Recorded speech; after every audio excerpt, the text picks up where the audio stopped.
who sent me. But God,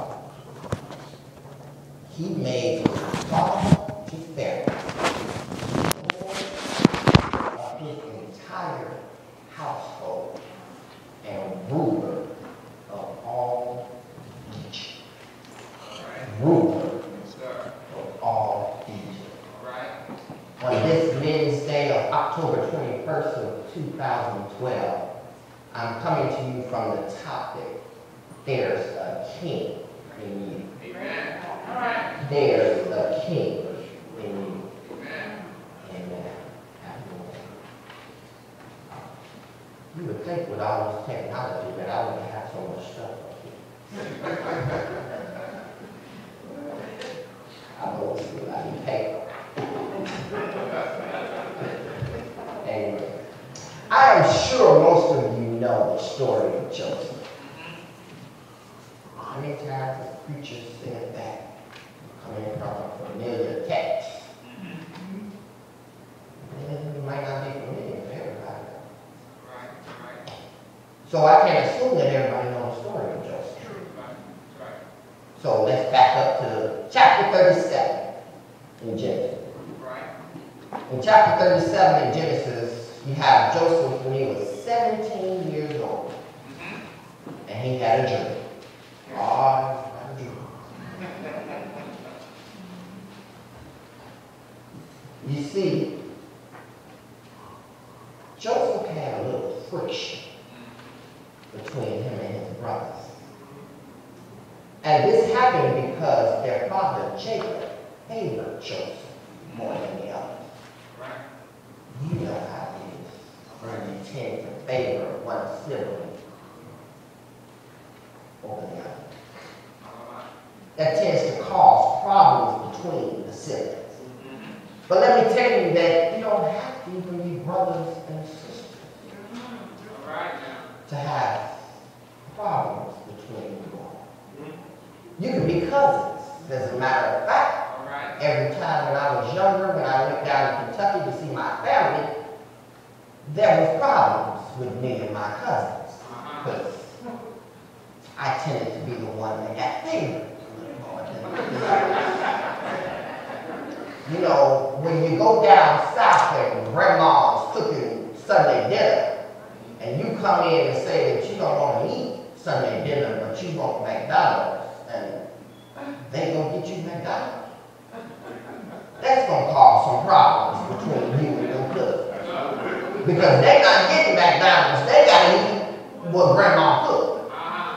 When you come down south and your uncle, who always has a Cadillac, allows you to sit on his lap and drive his car, and at the age of 13, you get in his Cadillac and he allows you to drive down the road and around the corner and everything else, and he won't allow the other cousins to even touch the keys to the Cadillac, there's going to be some problems. So you see, I understand how Joseph was with his brothers, how there was friction between him and his brothers, but it wasn't Joseph's fault. You can have problems from classmates that you are not even related to. You know, that term, teacher's pet. Now, I'm not saying that I was the teacher's pet, but I do recall the times when I was in 3rd grade and the class was acting up, and so my teacher, Miss Ann R. Rogers, who I will never forget, oftentimes made us stand up because she said if you don't know how to act in your seat, then you're going to lose your seat. If you got out of your seat without permission, she had you come up to the front, take your shoe off, and she hit your foot with the ruler because you were walking without permission. If you did not do your homework, that meant you didn't want your seat for the day. So you had to stand up by the window all day long and do your homework. Now that didn't work well for me because I stood there and looked out the window. So that didn't work too well for me. But I will say that she got me one time. And that was within the first week of school. This was a new school for me, and I got there and I did not finish my math before lunchtime. And I had to come up and stick my hand out, and she popped my hand with that thick ruler. I tell you, I never had any problems with getting my work done again. So from that day forth, my work was done. But anytime she had the whole class stand up, I was always the first one to sit back down.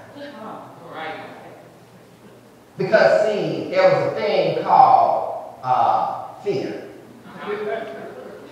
And see, the youth nowadays don't have too much of that. Because when I grew up, my mama told me if the school called the house, oh, you can guarantee you got to get it. And so needless to say, I apply that to my children now. If your school called my house for something negative, oh, I guarantee we gonna have a little talk with my little left. So, I wasn't a teacher's pet. But that can cause friction between people when you're showing favor towards someone else. So Joseph's brother hated him because of this. Let's look at chapter 37, look at verse number 4. It says, when his brothers saw that their father loved him more than any of them, they hated him and could not speak a kind word to him. If you can't say nothing nice, don't say nothing at all. Right. But they said that they hated him. Now, Webster defines hate as intense hostility, deriving from fear, anger, or sense of injury, extreme dislike. His brothers really didn't like him. They hated him. Can you imagine your own blood hating you? They